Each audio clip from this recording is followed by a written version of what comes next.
반갑습니다. 성주준입니다. 요즘 민주당의 상황이 심상치 않다라고 제가 말씀드리고 있죠. 특히나 이제 그 강선을 둘러싼 이 논란을 기점으로 민주당과 이재명 양측의 갈등이 이 최고치를 찍었다라고 하는 분석이 이제서야 언론들을 통해서도 스멀스멀 나오고 있습니다. 그런데 이제 그 평상시부터 제 영상을 즐겨 보셨던 분들은 제가 제일 처음에 강선우 논란이 터졌을 때부터 그렇게 말씀을 드렸었죠. 민주당의 현재 지금 이제 지도부라고 하는 거, 뭐 지도부가 없습니다. 8월 3일부터 이제 지도부가 새로 생기게 되고, 그건 이제 정청래가 될 가능성이 높은데, 그 지도부와 지금의 이재명 같은 경우는 기본적인 구조 자체가 다르기 때문에 정치적으로 앙숙의 관계가 될 수밖에 없다. 이 두 사람의 관계에서 뭐 피 튀기는 맛 싸움이 있겠죠, 그렇죠? 국민의힘은 뭐 하고 있냐? 어디 가가지고 찌그러져 있으면 되는 겁니다. 지금 가가지고 뭐 하고 있는지도 모르겠고요. 사실 아마 제가 봤을 때 강선우가 어쨌거나 저쨌거나 사임을 했기 때문에 이재명의 지지율이 뭐 떨어지겠습니까? 오히려 더 올라갈 가능성만 높아 보이고, 국민의힘 같은 경우는 알아서 그냥 아마 다음 주쯤 되면 한 15% 이렇게 나오지 않을까 싶어요. 세상 천지에 그래도 제일 야당이라고 하는 당이 이미 17% MBS 나온 게 최저치였는데, 다음 주가 돼가지고 15%가 된다면 이 뭐하러 있습니까? 그냥 제가 봤을 때 없애고 새로 시작하는 게 맞을 것 같아요. 그래서 국민의힘이 무슨 뭐 이재명을 견제한다 이런 거는 우리가 생각할 필요도 없고요.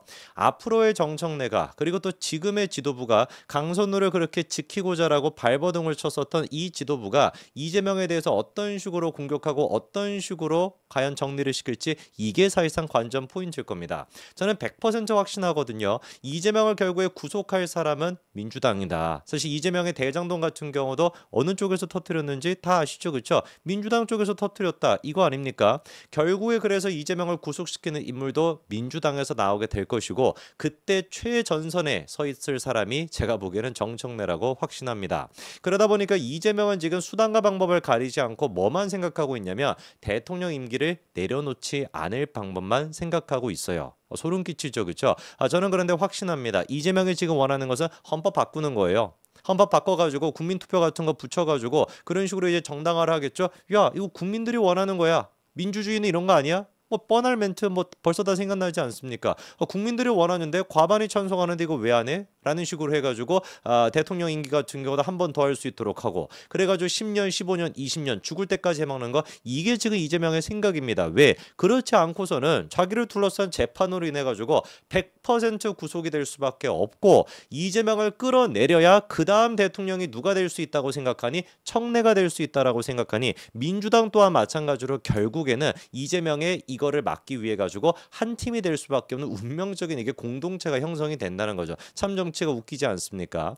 오늘 저희 그러면 영상을 통해 가지고 봐야 되는 건 뭐냐? 이재명이가 장기 집권, 자기가 구속되는 거를 막기 위해 가지고 어느 정도까지 집요하게 이거를 지금 밀어붙이고 있는지, 그 내막에 대해서 좀 살펴보고자 합니다. 자, 우선 요거는 다 아시겠죠, 그렇죠? 이재명을 둘러싸고 있는 5개의 형사 재판, 모든 것들이 전부 다 올스톱이 되어 있는 상태입니다. 참 진짜 가지가지 죄도 많아요. 대장동 개발 비리 뭐 이거부터 시작해 가지고요. 백현동, 위례신도시, 성남FC, 저 4개는 지금 한 세트로 묶여 있어서 그렇지, 사실상 이거는 주제로 따진다면은 재판이 9개라고 봐야 되는 거 아니겠습니까? 거기에다가 검사 사칭, 그리고 또 대선 때 허위 발언했던 거, 쌍방울 대북 송금, 경기도 예산 4.6, 이게 이제 그 법인카드가 되고 뭐 이런 것들이 되는 거죠. 이 모든 재판이 사실상 어떻게 됐습니까? 다 스톱이 됐습니다. 눈에 띄는 게 무엇이냐면은 이 대북 송금 같은 경우는 굉장히 큰 사건이란 말이에요.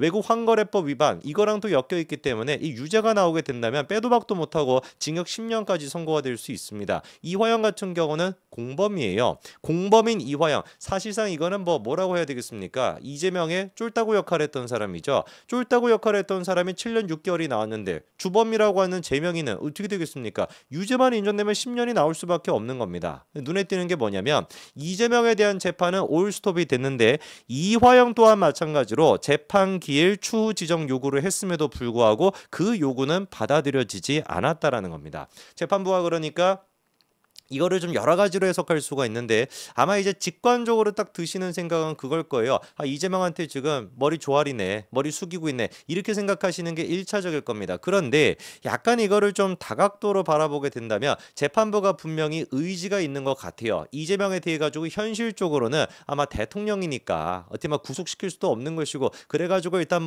그리고 또 다른 재판 같은 경우도 이미 헌법을 근거로 해가지고 대통령 재판을 멈춰놓은 상태니까 이 대북송금 재판 같은 경우도 진행하기는 어려웠을 겁니다. 다만 그럼에도 불구하고 이화영과 김성태에 대해 가지고 보여주고 있는 재판부의 모습은 굉장한 의지가 있는 것 같아요. 예를 들어 가지고 김성태 이화영 재판 같은 경우는 연기시켜주지 않는 것뿐만 아니라 아예 그냥 속행까지도 지금 하고 있습니다. 근데 여기서 이제 한 가지 좀 의문이 드실 만한 게, 아니 이화영 대법원 지금 확정 판결까지 나오지 않았어? 무슨 놈의 대북 송금과 관련돼 가지고 재판을 한다라는 거야? 라고 생각하실 수도 있습니다만, 사실은 말씀드린 것처럼 외국 환거래법 위반 요거는 일단 징역이 확정이 됐습니다. 그런데 이때 당시에 제3자 뇌물 혐의 이거를 검찰이 추가로 기소해 가지고 그 재판은 지금 진행 중인 상태이고요. 그 재판은 어떻게 하겠다는 거예요? 속행하겠다라는 것이죠.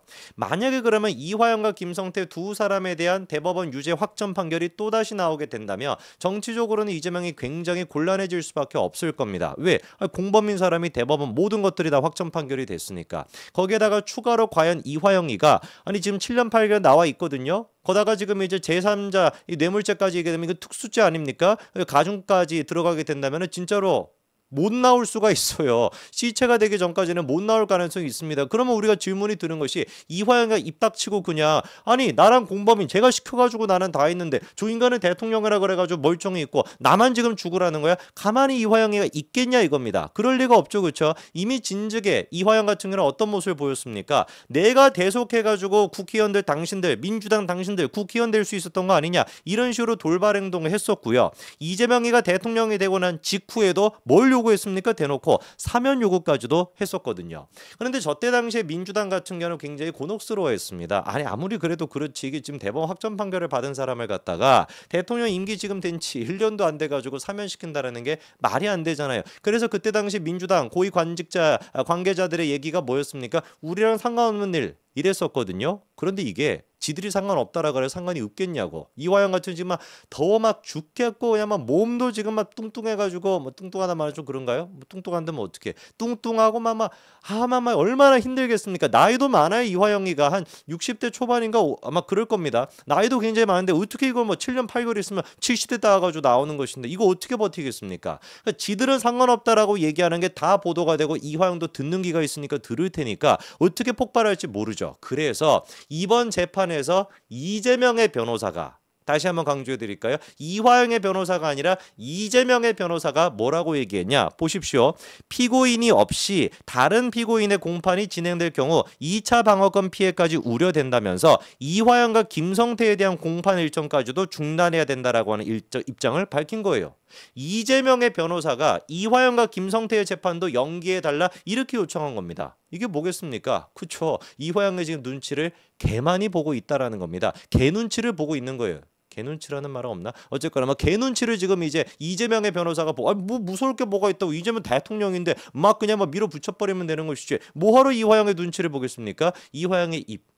이미 예전에도 입방정을 떨었던 적이 이화영이 두세 번이 있다 보니까 무슨 얘기를 갖다가 폭로할 줄을 모르니 이재명 대통령의 지금 변호사가 이화영 재판을 갖다가 연기시켜달라 이렇게 지금 얘기하고 있는 상황인 거예요. 그런데 그거에 대해서 재판부 입장이 어떻습니까? 아니 5년 뒤에 재판을 하면은 진술 같은 것이 이게 좀 불명확할 수가 있다. 실체적 진실의 발견을 위해서 진행하겠다. 이게 엄청나게 중요하다라는 거죠. 이재명에 대한 재판을 실질적으로 해가지고 대통령 임기 동안에 구속시킨다. 이거는 불가능한 겁니다. 우리한테 필요한 건 뭐겠어요? 이화영의 입을 갖다가 열게끔 만들. 이화영을 갖다가 조져가지고, 조진다는 표현 좀 그런가? 이화영을 갖다가 조져가지고 이화영의 입을 열게끔 만드는 거, 그게 제일 중요한 겁니다. 그러다 보니까 민주당도 두려워가지고 지금 무슨 얘기까지 하고 있습니까? 아예 그냥 공소 취소를 해야 된다. 이재명의 재판이 올스톱이 됐는데 그걸로도 지금 두려워가지고 공소 취소를 갖다가 해야 된다. 이렇게 지금 얘기합니다. 이 지금 민주당의 정치검찰 조작기소 대응 태스크포스 막 이래가지고 지금 뭐 북한 이름 같아. 얘네 뭐 이름도 희한하게 짓습니다.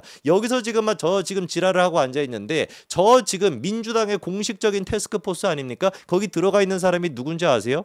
김용, 이화영 이런 사람들의 측근이 연루된 사건의 변호인들이 민주당의 공식적인 태스크포스에 들어가 있습니다. 그러면서 얘네들이 주장하는 게 간단한 거예요. 뭐라는 겁니까? 대북 송금과 관련된 사람들 전부 다 공소를 갖다가 이거 취소시켜야 된다. 윤석열 정권 이후에 기소된 8개 공소 전부 다 취소시켜. 아예 그냥 문재인 것까지도 전부 다 취소시켜. 이게 뭐겠습니까? 이화영을 갖다가 제발 공소 취소를 시켜야 된다. 이 생각인 거예요. 왜? 이재명은 대통령 됐으니까 재판 어차피 멈췄어. 근데 이화영이가 입을 열면 되면은 이재명이 어떻게 될지 뭐 탄핵까지 될 수도 있습니다. 민주당이 정청래가 돼가지고 같이 합세해가지고 탄핵까지 될 수 있어. 이화영의 증언을 바탕으로 해가지고. 그러니까 부랴부랴 지금 어떻게 하는 거예요? 이재명의 변호인이 나서가지고 이화영 재판 연기시켜달라 이러고 앉아있고, 거기에다가 한술 더 떠가지고 민주당이 단체로 지금 들고 일어나가지고 아예 그냥 이화영과 김성태의 공소사실 자체도 없애달라 이렇게 지금 요구하고 있는 겁니다. 과연 이게 통할까요? 통할 리가 없겠죠. 한번 우리는 지켜보면 될 겁니다. 더위가 지속되면 지속될수록 아마 뭐 뚱뚱한 사람이 원래 더만 덥지 않습니까? 안 그런가요? 모르겠네요. 어쨌거나 뭐 뚱뚱한 사람이 더 더울 것 같아요. 제가 뭐 저기 뭐 김성태도 그렇고 이화 얼마나 덥겠습니까? 이화영이가 입을 여는 거 제가 보기엔 얼마 남지 않았습니다. 그때 이재명에 대한 정치적 심판도 시작됐겠죠. 저희가 시작하지 않더라도 정청래가 먼저 시작할 걸요. 두고 보십시오. 여기까지 말씀드리겠습니다. 감사합니다.